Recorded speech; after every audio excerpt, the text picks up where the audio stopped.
Assalamualaikum warahmatullahi wabarakatuh. Selamat datang di podcast Bahasa dan Literasi Anak dari Masa ke Masa. Saya Nadine Fajartul Ula sebagai moderator akan menemani Anda untuk menyelami atau mendalami tentang perkembangan bahasa dan literasi anak yang terus berubah gitu dari masa ke masa gitu. Bersama kita hari ini kita ditemani dengan Halo, perkenalkan nama saya Zalfa Lutfiana Zahira. Halo, Selamat pagi. Baik, kebetulan Teh Zalfa ini mahasiswi dari Pendidikan Islam Anak Usia Dini. Gitu. Baik, langsung saja membahas tentang perkembangan bahasa pada anak usia dini. Bahasa dinamis selalu menyesuaikan zaman kan Teh. Terus gimana sih, bagaimana menurut Teteh sendiri perkembangan bahasa Indonesia di belakangan ini gitu? Oh, jadi bahasa Indonesia tuh kan memang terus berevolusi ya. Dulu kita sangat terpaku pada ejaan resmi seperti EYD, tapi sekarang muncul banyak varian bahasa gaul ya Teh ya. Serapan asing, bahkan bahasa digital seperti receh atau mager. Ini wajar sih karena bahasa adalah cerminan budaya. Jadi berarti makin zaman ke zaman makin bervariasi ya bahasa itu. Banget. Jadi gitu. Baik, terima kasih. Pertanyaan selanjutnya menarik ya. Tapi ada yang khawatir gitu dengan bahasa gaul itu kayak atau bahasa asing kayak bisa mengurus kemurnian bahasa Indonesia. Jadi kayak bahasa Indonesia dengan bahasa gaul bisa kecampur gitu ya kan ya? Iya, dengan bahasa benar gaul banget. gitu.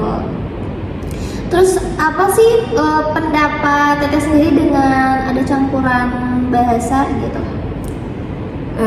Saya justru melihat ini sebagai kekayaan bahasa yang bahasa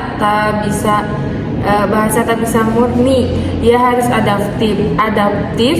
Contohnya kata online. Nah, sudah diserap jadi daring gitu ya Teh, tapi masyarakat tetap pakai kedua versi tersebut ya.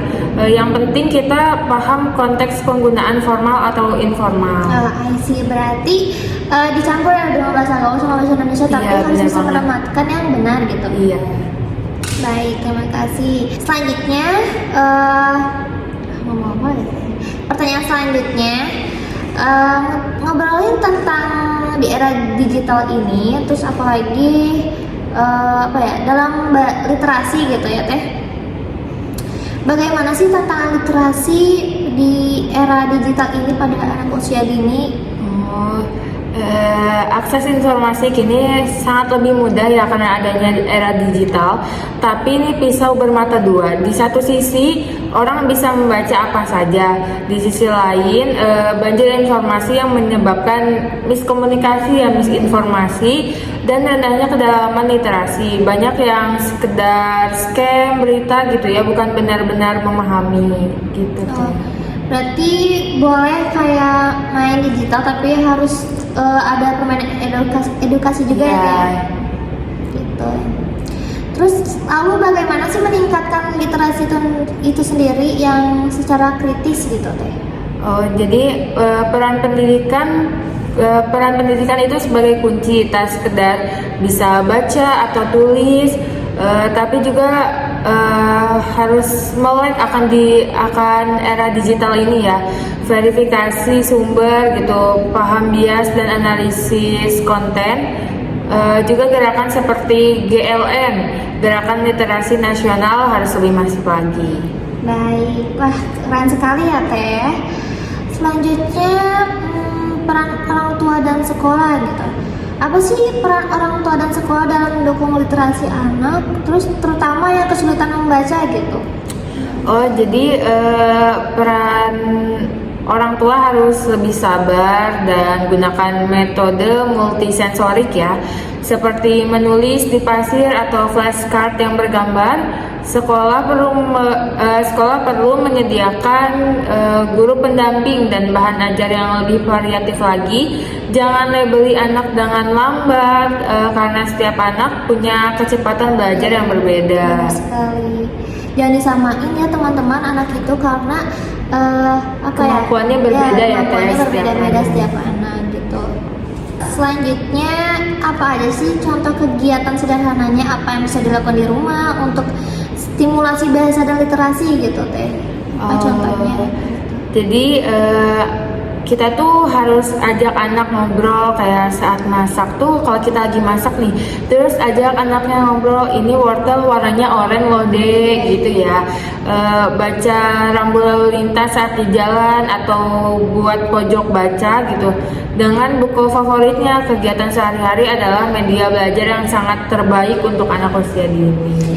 Jadi kalau misalkan literasi diterapkan di sekolah aja itu cukup, cuman harus Kembangin lagi di rumah. ya, harus diajak ngobrol lagi gitu. Jadi biar terbiasa dalam bahasa literasi gitu. Jadi biar lebih berkembang. Betul sekali. Mungkin cukup segitu ya Teh Zalfa. Sebelumnya terima kasih udah kayak berbincang-bincang tentang atau mendalami tentang bahasa dan literasi anak. Ya, terima kasih kembali. Sangat senang sekali ya saya bisa berbagi informasi di sini. Ya, mungkin kita tutup. Maaf bila ada kesalahan dalam kata atau perbuatan dari kita. Wassalamualaikum warahmatullahi wabarakatuh.